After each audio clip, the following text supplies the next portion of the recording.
Hi there, and greetings from beautiful Phuket, Thailand. Phuket is the largest island in Thailand, and it is also one of the places that was hit by that massive tsunami back in 2004. This is Kata Beach here. I can only assume that this beach was hit by that tsunami. A pretty awesome thought to imagine actually being here and seeing that tsunami sweep over this area. I haven't actually talked to anyone about it, so I don't know how bad it was right here, but anyways, it's a gorgeous beach, a beautiful day. I've been swimming and sunbathing. Up on the top of that hill, you can barely see sort of a white speck. That is a massive statue of the Buddha, which I haven't been to yet, but I'm definitely planning to go up there and take a look at the statue and see the view from there, looking down on the bay here. So this video is on the subject of how to be gracefully wrong. And this is definitely a very important topic along the path of self-realization and awakening, and moving from a place of ego separation to one of unity and oneness.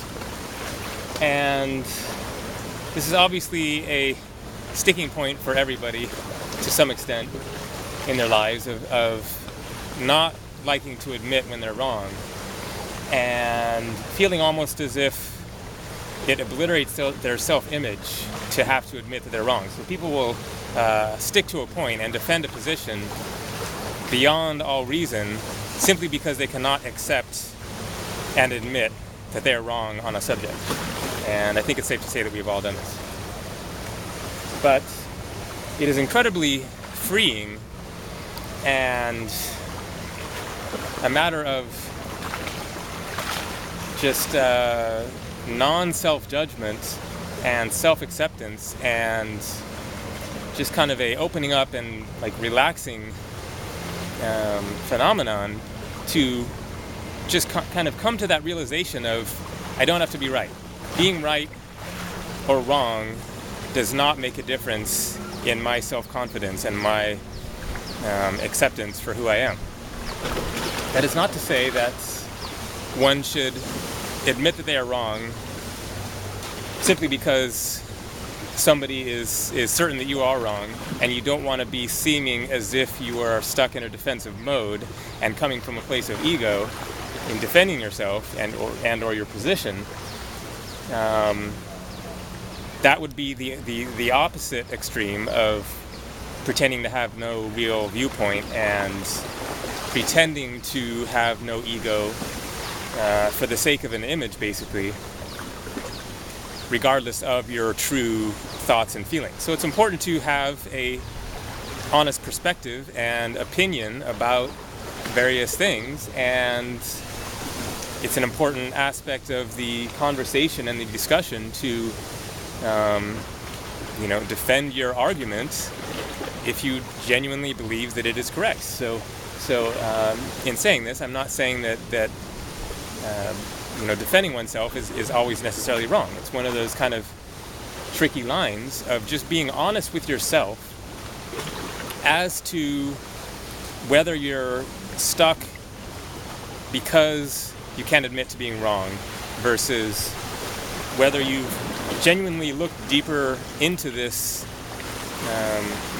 scenario, argument, whatever it is, the topic at hand, and have an important point to make and can see how it all fits together and makes sense to you, and you're trying to defend that and illustrate that and convey your perspective. So there's nothing wrong with defending your point of view. That's my point. But it is important to be able to admit when you are wrong and to not allow being wrong and fessing up to that to be something that shatters your self-image and your confidence. So it's just a simple little thing to keep in mind. But just as you're going about your life, and to a great extent I'm speaking here based on my own experiences with comments below my videos and getting in some pretty heated discussions, and there have certainly been some great points made by people in which I've expanded my viewpoint and been willing to admit, okay, I got this wrong here, and I've now come to a more expanded perspective thanks to the viewpoints of someone else watching my video and then commenting below it. I don't care for the comments that people will post, such as, "You're full of shit." That was a recent one. What can I say to that? I mean, there's no argument there. There's no discussion to be had from that. It's someone's opinion, okay, whatever, but that doesn't further the discussion. I guess that's their version of honesty, but that doesn't bring any of us closer to a place of truth and understanding. But the comments and the discussions going on there are definitely very insightful, and I've most definitely learned some things. I've actually put some notes in some of my videos correcting myself for some things that I got wrong, and so this is definitely a practice that we all can work on. Nobody has a lock on the truth. Nobody has it all figured out. We're all, coming from a limited, partial perspective on a very complicated, complex reality and trying to make sense of it. And you're never going to be right all the time.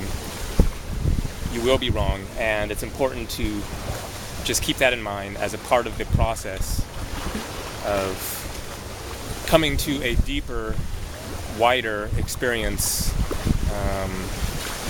understanding of truth, of reality. You don't make those big leaps without being willing and able to admit your shortcomings and short-sightedness and faults and weaknesses in terms of your approach and your perspective. So, just something to think about as you're engaging in various arguments and discussions and heated rhetoric and all this. Are you getting sucked into this discussion for the sake of defending yourself because you don't want to admit that you're wrong? Or do you really have something important and